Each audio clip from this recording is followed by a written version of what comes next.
I'm actually going to be going through the third part of the session, which is talking a little bit about applications and how come they're varied and why things aren't equal, going back and forth on applications that are used in the network.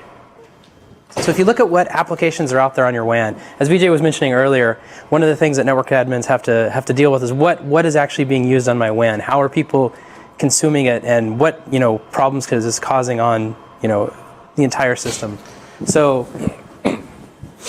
it's really hard to manage. It's really hard to control using existing tools. What people try to do today to help rein this in is they try to basically take the apps and rank them by how they would like to, what's critical, what's important, and what's desirable. This is a very easy concept for people to do. It's very easy to say, my CRM, my email attachments, my voice is critical. Important are other types of apps like Office 365, and in my head I can actually map these concepts directly to specifics. I would just say, though, that I probably couldn't do my job without Google, so I'd probably move that up a step. Yeah, that's fair. But the important thing is once you prioritize these applications, what does that mean? Right. What are the actions that are being taken? Yeah. Right? So it's necessary, but it's not sufficient. Yep. And it's that second and third steps that... It's very good. So this isn't sufficient, as Vijay was saying. It's definitely not sufficient, unfortunately, today with the way networks are built. So what do we do that makes it a lot better? Well, as Vijay was saying earlier, one of the things that we do is by virtue of going from a packet-based architecture to a flow-based architecture and a session-based architecture, now we can automatically identify the application based on heuristics using our cloud models. Once we identified the application, we can then categorize the application into type and priority. And after we've done which I'll get into a little bit more detail in the subsequent slides. And then we can constantly measure and refine and basically close the loop based on the application performance in the branch, on the device, on the software itself will automatically feed back into itself and let it know, hey, this application is doing great, it's doing poor, maybe I need to select a different path, maybe I need to, maybe I've got an application that's extremely chatty that I can squish down and allow for my more important and more critical apps to go out. And then number 4, we can take that control and apply it to different paths that we couldn't traditionally apply these type of controls to. So for example, internet paths. Yeah. And when we're doing the prioritization, very, very key point, it's SLA aware. Yes. So we're not prioritizing, just like with traditional QoS, you look at prioritizing based on bandwidth. We prioritize based upon business priority, plus how much margin you have to or from the SLA for a particular application and the attributes that are relevant to that app. Yep. So really all you have to set is back to what we were showing before, is that priority. So now you get to that point where you can actually say, here are the priorities I'd like to set for my applications, and we handle all the different underside of it. So going back into hopping in a little bit more detail on what was on number 2. You were classifying applications into 3 different buckets: transactional, media, bulk. After we've done the priority, we need to understand, what type of application it is. But there's a rub on this. Number 1, transactional. Usually, transaction time is really what helps you get the best performance. Lower latency. Not always. Sometimes there's some bandwidth elements on there. Media. One of the very important parts to have a good media performance is that, based on the codec and the transport for the media, is that it has enough bandwidth and that its packet loss and jitter for the stream is within compliance for that codec or that protocol that it's using. And then bulk is typical bulk transfers. So I'm transferring files, I'm sending an email with an attachment. But the big rub is applications don't exist in one of these worlds. Applications can exist across all 3 of these. And they can actually change in the middle of an application session or even in a flow. I can be IMing with somebody and they can send me a file. I can be sending emails back and forth, and then now I'm going to send a huge attachment. So being able to jump back and forth between this, be able to classify this information and be able to move it back and forth is one other thing that we're able to do. So we can dynamically move a flow from a transactional classification to a bulk classification and back based on the application session transactions. So here's an example of transaction time. So let's say I've got Office 365 SharePoint. I'm seeing what my direct internet application response time is, and I can see what my private WAN response time is, going back and looking at the information over the different links. Now let's take an example of decoding and controlling media streams. So in this example, in this test, we actually had a client sitting behind one of our elements, and he was talking with a link video conference to a client that was sitting out, on the internet somewhere else. And with our media statistics that we showed you earlier, what we could see is we could see what the video bandwidth of the client 1 and client 2 were. The streams were unencrypted, so we could actually see what the codecs were, really easily, really trivial. And then we also noticed that the audio bandwidth for each client. Yeah, we're able to, and that's a key thing, is we're able to on the fly identify for each of the streams what the codec is used for, do a lookup, what codec is used, do a lookup to determine what the specific attributes of the codec are, and then display for you the streams and how they're performing against the codec. Exactly. And so in this link example, as Vijay was saying, we noticed that the clients were using 2 different types of streams. So even though it was the same client, the same PC, the same protocol, the same server, they actually decided for some random reason to pick 2 different audio streams. That's the type of stuff that we can actually pull out and show. And then finally, we noticed that the jitter for the different types of protocols varied based on what we were seeing the clients do across the same link. So even though these are all the same class of service in a traditional network, the jitter values and the jitter surface area for how these applications were performing varied widely. So it wasn't enough to necessarily say these were all the same. They actually had much different characteristics across video and audio and different clients based on what codecs they were using.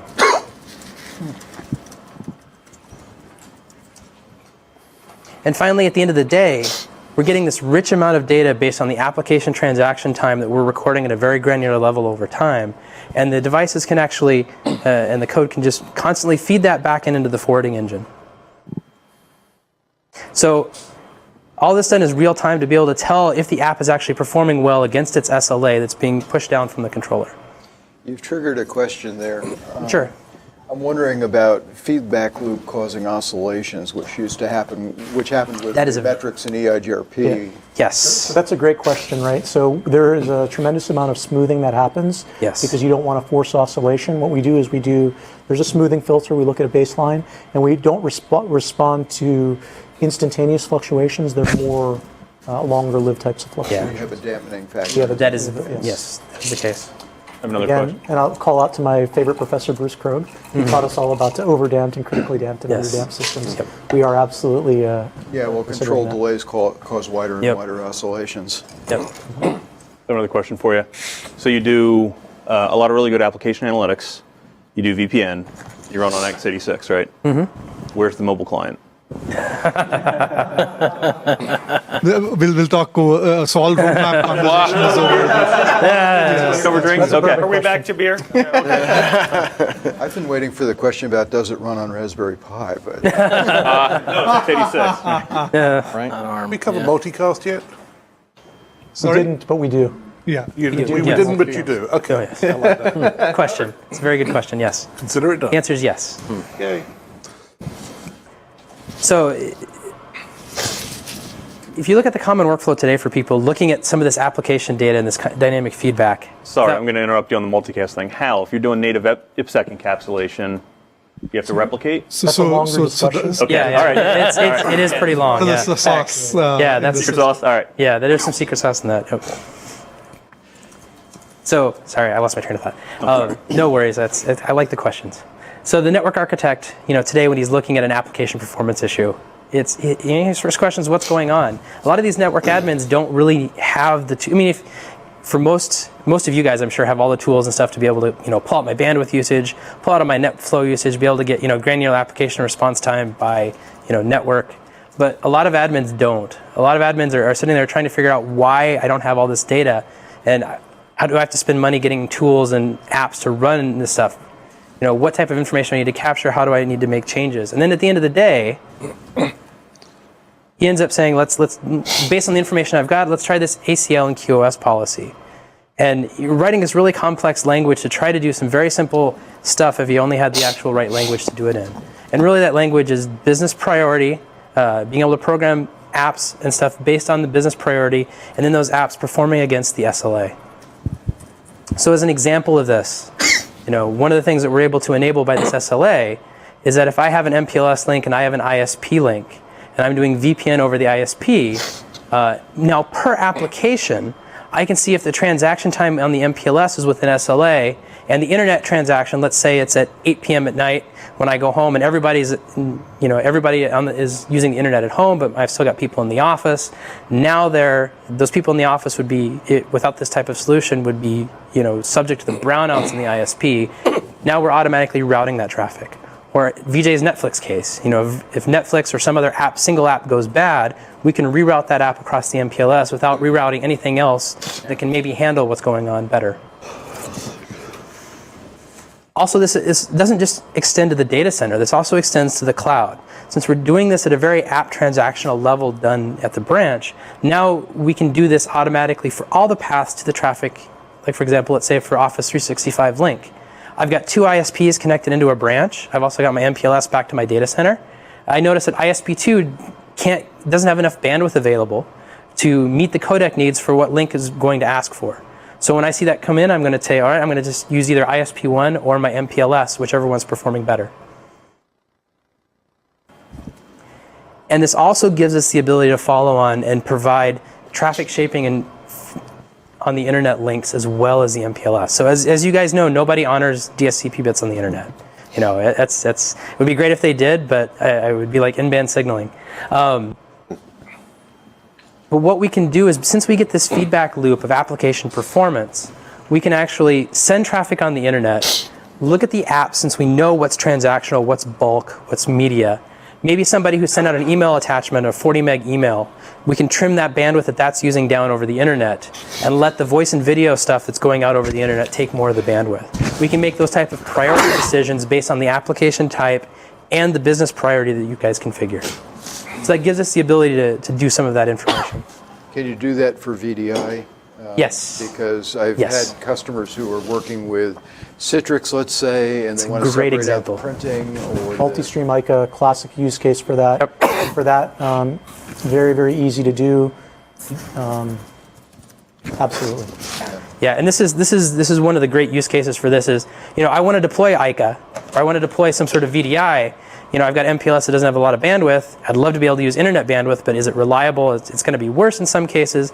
This lets us have the best of both worlds. And you could do it straight from the policy engine in your controller without having to touch any of your endpoints. And as VDI rolls out in a location that you didn't know about, you'll automatically get that benefit. Well, what I did hear about ICA was I researched it a little bit and looked like you could tell the VDI server to put stuff on different ports. Yep. But at a particular large bank, the server staff was resisting that notion. Exactly. Yeah. That's right. This is the other thing we've now seen with both with VDI and with protocols and applications that increasingly, if you went back 5-10 years back, and this maybe goes back to one of the WAN optimization questions too, the applications weren't written with the WAN in mind. With the advent of SaaS and the fact that we are cloud-based and data center-based, data center consolidation has happened. So we are seeing newer protocols, newer applications being written with the WAN in mind. But VDI, much like video, is going to expand to consume as much capacity as it can. Yeah. And so then you need new kinds of controls for delivering that right kind of user experience. Great. So the next thing, I'm going to kick VJ out of my seat over here, and we're going to do another demo talking a little bit more about getting into kind of this application transaction and doing controls based on the transactions.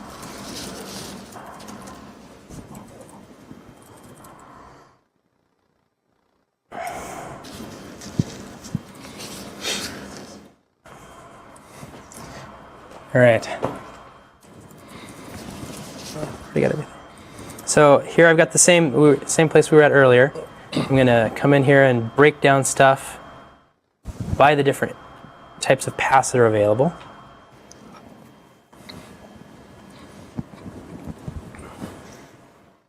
Great. So what I've got here is I've got my bandwidth utilization at this site. I've got my traffic volume. I've got the flows that are going over the connections. Then I've got my app transaction time. Since I want to do some real-time stuff here, I'm going to drill down at the hour. So we get a little bit more granular. And actually, I'm going to drill down by a specific app. Let's just go to Google. That's one of the ones that, as you were saying, is mission critical. As any good IT person, if you can't Google, you're going to have a hard time. So here we can see what our Google transactions are like. And so you can see they're taking the direct internet path. But our app transaction time engine is actually looking at the different paths. We do have some Google paths that are taking direct internet and the other options. So what I'm going to do, I'm going to go in and I'm going to influence our direct internet link to be less desirable. So let's see, I've got a WAN emulator set up here. And I'm going to come over here and I'm going to, I don't want to like knock down the bandwidth. I don't want to, do something that would be easy to detect. I'm just going to take, I can actually see here where it's at. Can't I see the bottom of that?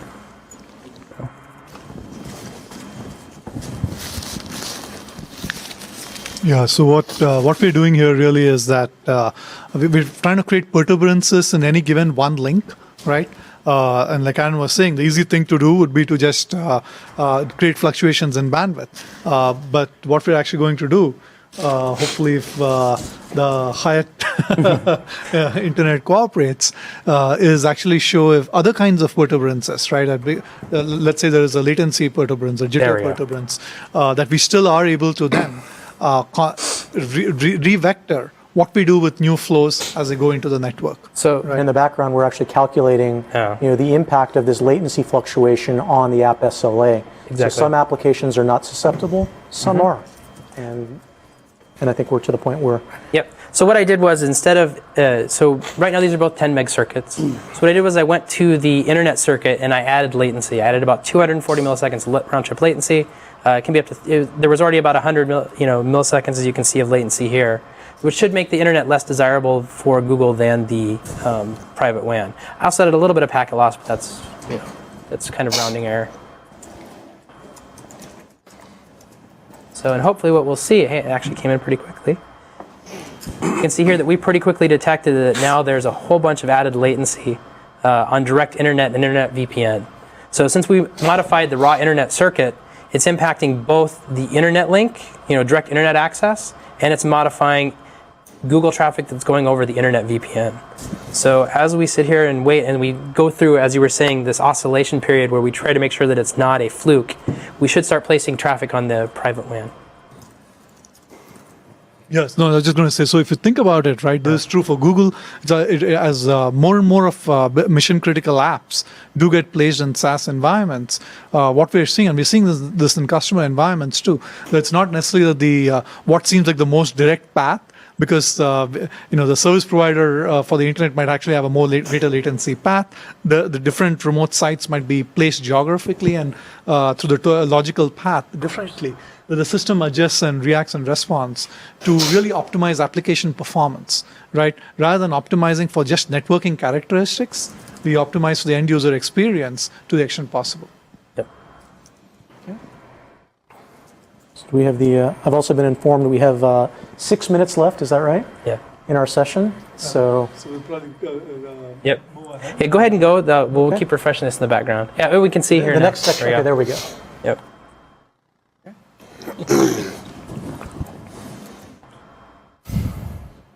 There, you can see that we've actually started to put stuff on the VPN. Takes a while for stats to populate into the controller. Yep. Great, yep. So what you're seeing there is that initially we were placing traffic on the direct internet, and then as we create some perturbances there, with the dampening effect, so we don't create oscillations in the environment, we did then transfer new flows into the alternative path. In this case, it was the the private WAN connection that proved to be of better performance for that particular transaction time. Right? Okay. Okay, so that's the conclusion of the demo, and I guess in 5 minutes we'll do a quick summary and wrap up. Just wanted to highlight a couple things for you. The 5 key use cases we cover. Hybrid WAN, and I think that the key takeaway for us is not that we just want to allow you to mix and match various forms of transport. We want you to actually extract maximum business value from that hybrid WAN, and we want your applications to perform as well as they can and not let it be an obstacle to adoption of hybrid technologies. COTS branch, really again the focus here is enabling you to take an x86 model in the branch and go from reducing physical machine sprawl into VM machine sprawl to really a programmatic way of instantiating services by policy to your extended WAN edge.